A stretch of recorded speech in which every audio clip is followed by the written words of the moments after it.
Jadi ceritanya, gue, Arif, sama dua teman gue, Dika sama Rian, mutusin buat camping di salah satu hutan yang katanya masih perawan di Kalimantan. Gue sama sekali gak nyangka, ternyata tempat itu nyimpen cerita yang gak seharusnya kita dengar.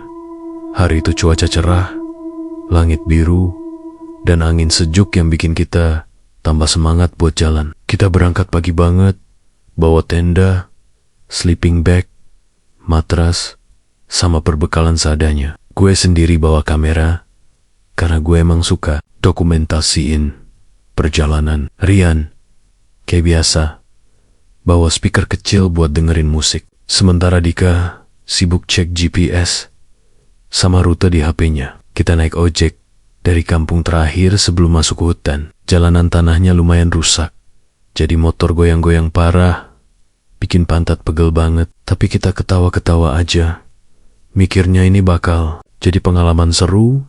Pas di jalan, supir ojek yang nganterin kita cuma bilang, "Jangan mesem-mesem ya di sana, jangan sebut nama itu." Nadanya datar, tapi matanya serius, kayak dia beneran takut sama sesuatu. Gue, yang duduk paling depan di boncengan, langsung nanya, "Nama siapa, Pak?"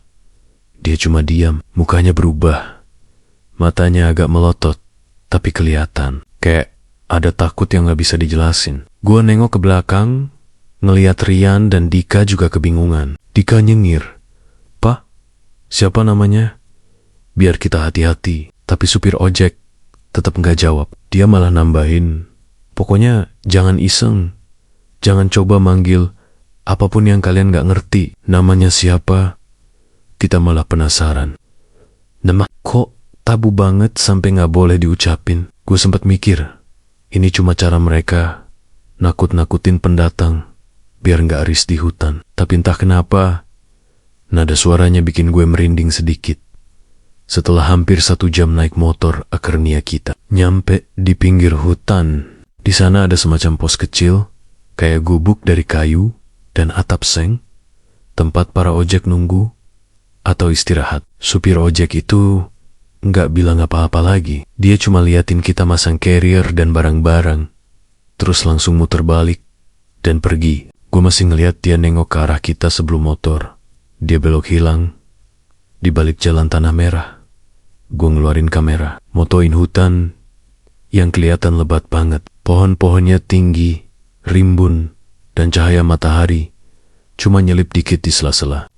Dawn, rasanya adem, tapi juga kayak ada hawa asing. Dika bilang, "Wih, tempatnya keren juga ya.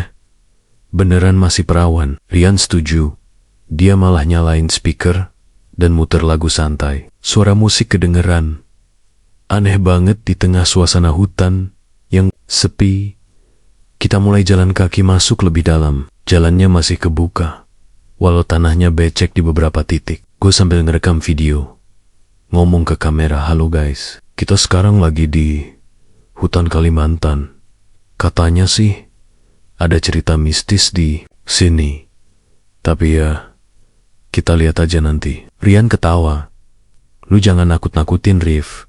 Nanti subscriber lu kabur." Kita semua ketawa. Tapi di balik ketawa itu, gue sadar ada rasa gak nyaman yang mulai muncul. Sekitar setengah jam jalan, kita nyampe di sebuah tanah agak lapang, kayak bekas orang pernah ngecamp juga. Ada bekas api unggun lama yang udah jadi abu. Kita buat pasang tenda di situ. Gue sama Rian buka tenda, sementara Dika sibuk motret sekeliling. Rif, sini deh," kata Dika tiba-tiba. Gue datin jendela, dan dia nunjuk ke arah pohon gede, gak jauh dari tempat kita berdiri. Di batang pohon itu, ada kayak ukiran huruf atau simbol aneh. Gue gak ngerti bacanya.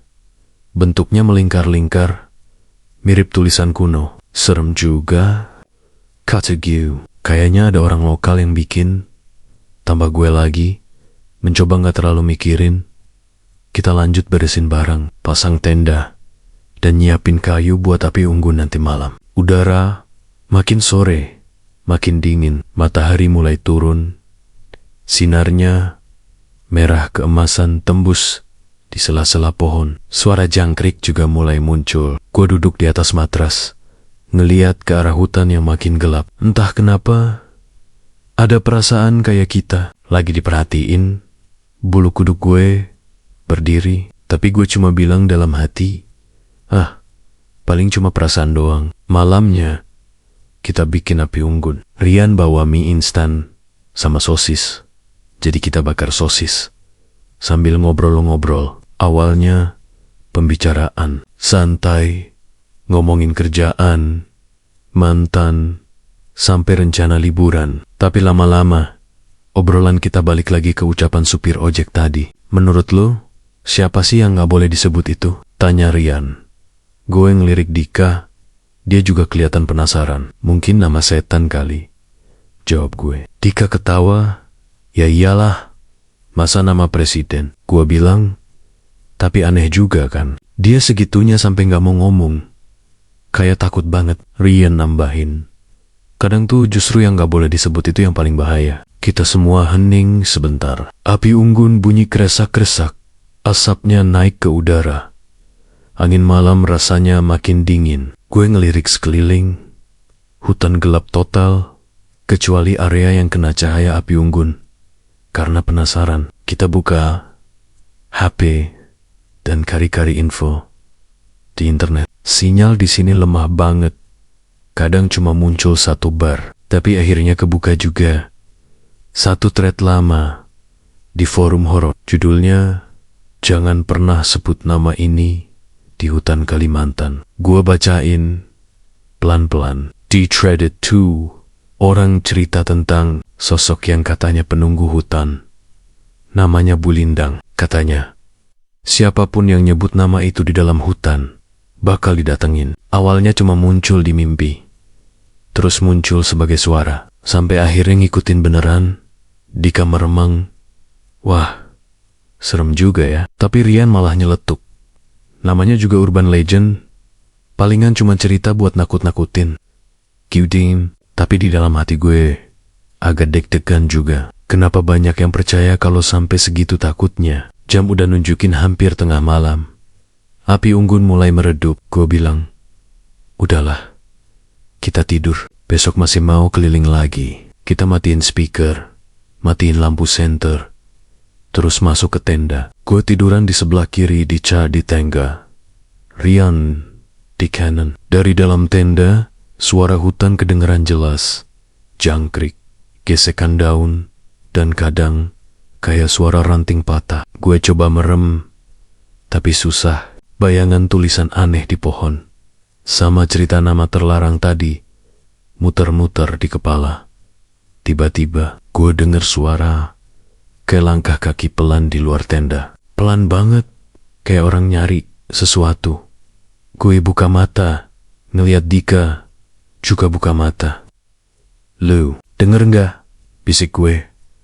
Dia ngangguk, mukanya pucat. Kita diem, nahan napas. Rian kayaknya masih tidur, atau pura-pura tidur. Suara itu berhenti, tapi gue ngerasa ada yang berdiri deket tenda. Jantung gue berdebar kenceng banget, kayak mau copot. Perlahan, suara itu menjauh. Gue dan Dika saling lihat, nggak ada yang berani. Kita cuma nunggu sampai banner-banner sepi lagi. Besok paginya, pas kita keluar tenda, gue lihat ada jejak kaki kecil di tanah deket api unggun. Cekennya one, kayak telapak kaki manusia, tapi lebih panjang dan jari-jarinya kurus. Cute. Ke Dika dan Rian, mereka juga kaget, tapi kita pura-pura santai. Rian bilang, paling cuma orang kampung lewat. Tapi gue tahu, nggak ada kampung deket sini. Jaraknya jauh banget. Hari itu, suasana berubah. Kita nggak banyak ngobrol, cuman jalan keliling cari spot buat motret. Tapi di kepala gue terus kepikiran, siapa yang datang semalam? Apa bener itu sosok Bulindang yang nggak boleh disebut? Gue nyesel juga semalam baka-baka cerita itu. Tapi nasi udah jadi bubur. Kita udah terlanjur tahu namanya. Dan sekarang kayaknya ada sesuatu di hutan ini yang juga tahu kita udah tahu. Waktu terus jalan, dan makin lama rasa takut itu berubah jadi rasa penasaran.